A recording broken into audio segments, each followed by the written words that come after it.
అందరికీ నమస్కారం అండి. జనసేన పార్టీ అధ్యక్షులు పవన్ కళ్యాణ్ గారు నిన్న పిఠాపురం ఎంపీడీఓ ఆఫీసులో నామినేషన్ దాఖలు చేయడం జరిగింది. సుమారు 60,000 మంది జన సైనికులు, వీర మహిళలు, నాయకులు, అభిమానులు తరలిరాగా అధ్యక్షులు పవన్ కళ్యాణ్ గారు నామినేషన్ వేయడం చాలా శుభపరిణామం. ఈ రాష్ట్ర రాజకీయాలనే మలుపు తిప్పే సంఘటనగా అభివర్ణించవచ్చు. పిఠాపురంలో ఆ నోట ఈ నోట విన్నదేమిటి అంటే, 2 సముద్రాలు ఇక్కడ వెలిసాయి. ఒకటి బంగాళాఖాతం, రెండవది పవన్ కళ్యాణ్ గారు నామినేషన్ సందర్భంగా జన సముద్రం అన్నటువంటి వాక్యం, అభిప్రాయం ప్రజలు చాలా దగ్గర ఎక్స్ప్రెస్ చేయడం జరిగింది. నామినేషన్ ప్రక్రియలా కనబడలేదు, అది ఒక విజయోత్సవ ర్యాలీలా తలపించిందని చాలామంది కొనియాడడం జనసేన పార్టీలో ఉన్న మా అందరికీ చాలా గర్వకారణం అనిపిస్తుంది.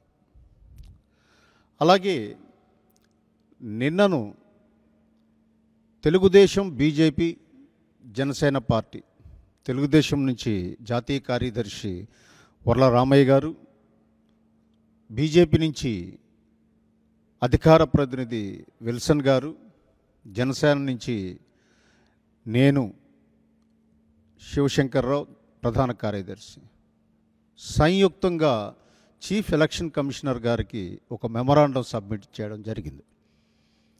ఏమిటి అంటే, వచ్చే నెల పెన్షన్స్ని 1వ తారీఖుకి లబ్ధిదారులందరికీ కూడా ఇంటి వద్ద ఇచ్చేటట్టే తగు చర్యలు తీసుకోవాల్సిందిగా ప్రభుత్వ యంత్రాంగాన్ని ఆదేశించవలసిందిగా చీఫ్ ఎలక్షన్ కమిషనర్ గారిని కోరడం జరిగింది. ఎందుకు ఏప్రిల్ నెలలో మన పెన్షన్లు చూసేటట్టయితే ఈ ప్రభుత్వం దురుద్దేశపూర్వకంగా పెన్షన్దారులందరినీ కూడా గ్రామ సచివాలయాలకు పంపించి సుమారు 30 మంది మృతికి కారణమైంది. వాటిని ప్రభుత్వ హత్యలుగా మనం పరిగణించవచ్చు. మే నెలలో ఎండల తీవ్రత దృష్ట్యా ప్రభుత్వం ఈ రకమైనటువంటి కుట్రకి తెరతీయకుండా ఉండాలని చెప్పేసి 3 పార్టీలు సంయుక్తంగా సిఇఓ గారికి చెప్పడం జరిగింది, వివరించడం జరిగింది.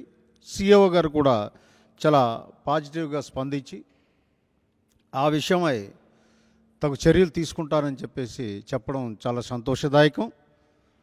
కాబట్టి 1వ తారీఖునే ఎవరి ఇళ్ళ దగ్గర వాళ్ళకి పెన్షన్ లబ్ధిదారులందరికీ కూడా పెన్షన్ లభించడానికి కూటమి పార్టీలు సంయుక్తంగా తీసుకున్న ఈ చర్య వారికి చాలా ఉపశమనం, సంతోషాన్ని కలిగిస్తుంది అనడంలో ఎంతమాత్రం సందేహం లేదు.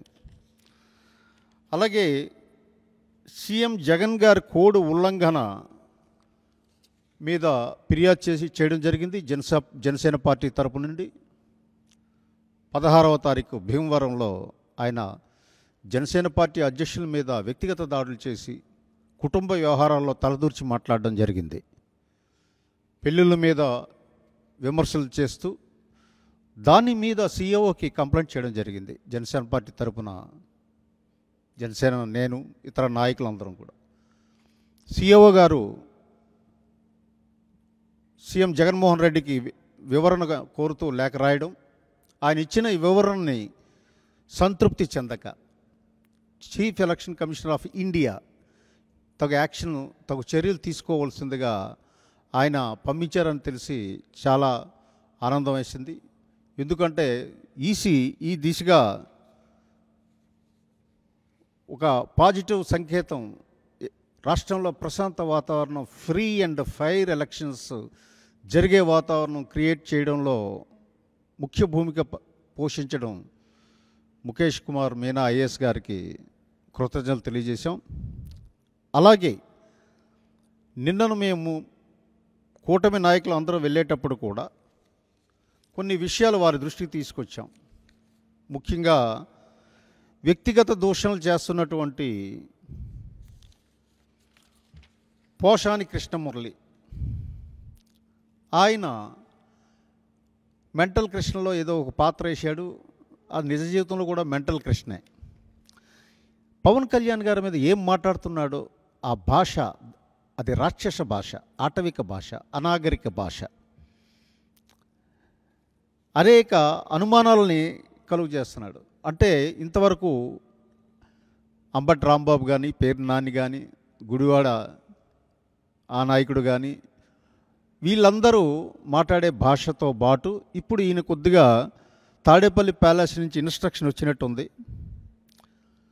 ఈయన కొద్దిగా డోస్ పెంచి చాలా చెత్తగా, చండాలంగా, చెత్తగానే కంటే చండాలంగా మాట్లాడడం జరుగుతుంది. ఆ విషయాన్ని కూడా ఎలక్షన్ కమిషన్ దృష్టికి తీసుకురావడం జరిగింది. అలాగే ఈయన కాపుల గురించి చాలా అభిమానం వ్యక్తం చేస్తూ మాట్లాడడం, అంటే కొత్తగా వైసీపీ నాయకులు కొత్త దీనికి తెరదీశారు. కాపుల మీద విపరీతమైన ప్రేమ వలకబోస్తున్నారు. వాసిరెడ్డి పద్మ గారు కానీ, పోషాన కృష్ణమురళి గారు కానీ. మరి ఏంటో ఈ హఠాత్ ప్రేమ ఎందుకు పుట్టుకొచ్చిందో అది ప్రజలు గమనిస్తున్నారు. అలాగే చిరంజీవి గారిని కూడా వ్యక్తిగత దూషణ చేయడం జరిగింది. 2009లో ఈయనకి చిలకలూరుపేట టికెట్ ఇచ్చేటప్పుడు చిరంజీవి దేవుడు అని చెప్పి పొగిడినటువంటి ఈ వ్యక్తి ఈరోజు చిరంజీవి గారిని ఎవరి ప్రేరేపణలతో ఎవరి దగ్గర ప్యాకేజీ తీసుకుని ఈ రకంగా మాట్లాడుతున్నాడో ప్రజలు అర్థం చేసుకుంటున్నారు. అలాగే మహిళా వాలంటీర్లని పవన్ కళ్యాణ్ గారు ఏదో దూషించారని మాట్లాడతాడు. ఏమయ్యా పవన్ కళ్యాణ్ గారు మాట్లాడింది నువ్వు విన్నావా? నీ చెవులు సరిగ్గా పనిచేసాయా? లేదు, స్క్రిప్ట్ ఏది వస్తే అదే మాట్లాడడానికే నువ్వు అలవాటు పడిపోయావు, డైలాగ్ డెలివరీ చేస్తున్నావా? పవన్ కళ్యాణ్ గారు మహిళా వాలంటీర్ల మీద ఏం మాట్లాడలా. వాలంటీర్లో కొంతమంది వ్యక్తులు, ఇది సరిగ్గా అర్థం చేసుకోవాలి, దుర్వినియోగం చేస్తున్నారు, దాని మీద తగు చర్యలు తీసుకోవాలని మాట్లాడడం జరిగింది. వాలంటీర్ వ్యవస్థ మీద మాట్లాడలేదు. అందులో కొంతమంది వ్యక్తులు వాళ్ళు తన స్థాయిని ఉపయోగించుకుని ఏ రకంగా దుర్వినియోగం చేస్తున్నారు అన్నది సవివరంగా చెప్పారు. అలాగే ఎన్సీఆర్బీ రిపోర్ట్ ప్రకారం 30,000 మంది మహిళలు మిస్సింగ్ అయితే ఈ ప్రభుత్వం చర్యలు తీసుకోలేదు అని చెప్పడం జరిగింది. బాధ్యత గల రాజకీయ నాయకుడిగా, సామాజిక పరివర్తన కోసం వచ్చినటువంటి పార్టీ అధినేతగా పవన్ కళ్యాణ్ గారి మీద బాధ్యత ఉంది.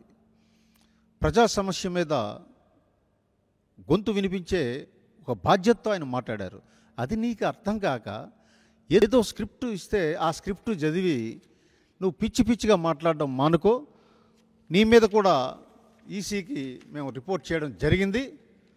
ఈసీ మంత్రదండాన్ని తీస్తుంది, ఇప్పుడు అందరిని కూడా సెట్ చేస్తుంది. మీ ముఖ్యమంత్రి మీదే దండాన్ని ఉపయోగించాక నీలాంటి జోకర్గాలకి పెద్ద కష్టం కాదు. ఇది గుర్తుపెట్టుకొని ఒళ్ళు దగ్గర పెట్టుకొని మాట్లాడితే మంచిది పోసాన కృష్ణమురళి. అలాగే ఆశ్చర్యకరంగా జనసేన నుంచి ఈ మధ్యనే పార్టీ మార్చినటువంటి పితాని బాలకృష్ణ గారు, అయ్యా బాలకృష్ణ గారు, చరిత్ర మారిస్తే మారదండి. 2019 ఎన్నికల్లో పవన్ కళ్యాణ్ గారు అనౌన్స్ చేసిన మొట్టమొదటి సీటు పితాని బాలకృష్ణ గారిది. ఒక కానిస్టేబుల్ సామాన్యుడు, శెట్టి బలిజ కులానికి సంబంధించిన వాడు కాబట్టి మొట్టమొదటి సీటు అనౌన్స్ చేస్తాను అని చెప్పి అనౌన్స్ చేశారు. మర్చిపోయారా? రెండవది, మీకు పిఏసి పొలిటికల్ అఫైర్స్ కమిటీలో మెంబర్గా ప్రాతినిధ్యం ఇచ్చారు. ఎంత గౌరవం ఇచ్చారండి. ఇవన్నీ మర్చిపోయి ఈరోజు మీరు సీటు రాలేదని, పొత్తు ధర్మంలో చాలామంది సీట్లు కోల్పోయారు. పొత్తులో ఉన్నటువంటి ఫీచరే అది. అన్ని పార్టీలు కోల్పోతాయి. మీకు తెలుసు కదండి, ముందుగానే పవన్ కళ్యాణ్ గారు పొత్తులు అనౌన్స్ చేశాక మీకు నిజంగా పొత్తులు ఇష్టం లేకపోతే పొత్తులు అనౌన్స్ చేసినట్టునే వెళ్ళిపోవాలి. కానీ ముమ్మిడివరం టికెట్ వస్తుందని చివరి వరకు ఆశపడి అది రాక పొత్తులో భాగంగా అది తెలుగుదేశానికి వెళ్ళగానే మీకు అసంతృప్తి కెరటాలు లేచిపోయాయి. ఒక్కసారి లేచిపోయి వైసీపీకి వెళ్ళి ఈరోజు పవన్ కళ్యాణ్ గారి మీద అవాకులు చెవాకులు పేలడం ఏంటి? మీరు వెళ్ళండి, ఊడిగం చేయండి, మీరు బానిసత్వం చేయండి, దాన్ని మేమేం తప్పు పట్టాం. కానీ మా అధ్యక్షుడి మీద మీరు ఈ రకమైనటువంటి అవాకులు చెవాకులు పేలడం మానుకోవాలి. మీరు ఇక్కడ పిఏసీ మెంబర్గా ఉన్నారు, టిక్కెట్ ఇచ్చింది. మీరు వైసీపీ నుంచి ఎందుకు వచ్చారు? జనసేన పార్టీలోకి అక్కడ టికెట్ ఇవ్వలేదని. జనసేన పార్టీ అధ్యక్షులు పవన్ కళ్యాణ్ గారు అంతగా గుర్తించి మీకు ప్రాధాన్యత కల్పించి, అలాగే మీరు మర్చిపోయారు, ఈస్ట్ గోదావరిలో సోషల్ ఇంజనీరింగ్ చేశారు పవన్ కళ్యాణ్ గారు. శెట్టి బలిజల్ని కాపుల్ని కలిపే సోషల్ ఇంజనీరింగ్ చాలా విజయం సాధించారు. అది కూడా మర్చిపోయి ఈరోజు ఏం మాట్లాడుతున్నావో తాడేపల్లి ప్యాలెస్ నుంచి వచ్చిన స్క్రిప్టు చదివి నువ్వు విమర్శించడం, అధ్యక్షుడినే సాక్షాత్ విమర్శించడం నీ యొక్క షార్ట్ సైటెడ్నెస్. అంటే లీడర్గా ఎదగలేకపోయావు, ఇంకా నీకు బానిస లక్షణాలు పోలేదు బాలకృష్ణ గారు. ఆ స్క్రిప్ట్ చదువుతూ మీరు మీ పాత్రను మీరు పోషించుకోండి వైసీపీలో, దాన్ని మేమేమి చేయలేము. అలాగే ఈ వ్యక్తిగత దూషణలు చేసిన అందరి మీద కూడా మరొకసారి మేము ఎలక్షన్ కమిషనర్ గారికి రిపోర్ట్ చేయడంతో వారు తగు చర్యలు తీసుకుంటాను.